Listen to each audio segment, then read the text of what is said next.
महाराष्ट्रात बेपत्ता मुली आणि महिलांबाबत विधानसभेत धक्कादायक आकडे समोर. 2025 या वर्षात राज्यात तब्बल 48,278 महिला आणि अल्पवयीन मुली बेपत्ता झाल्याची माहिती गृह विभागाने लेखी उत्तरात दिली.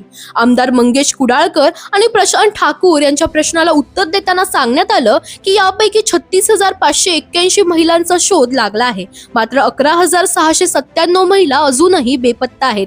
अल्पवयीन मुलींच्या बाबतीत 12,113 मुली हरवल्या. त्यापैकी 10,295 मुली सापडल्या तर 1,818 मुलींचा अद्याप शोध लागलेला नाही. एकूणच सुमारे 13,000 महिला आणि मुली अजूनही बेपत्ता आहेत. मुंबई, नवी मुंबई, रायगड, छत्रपती संभाजीनगर आणि नागपूर या शहरांमध्ये बेपत्ता होण्याचं प्रमाण जास्त असल्याचं स्पष्ट झालं. 2024 मध्ये 45,662 महिला आणि मुली हरवल्या होत्या. यंदाची संख्या त्यापेक्षा जास्त आहे.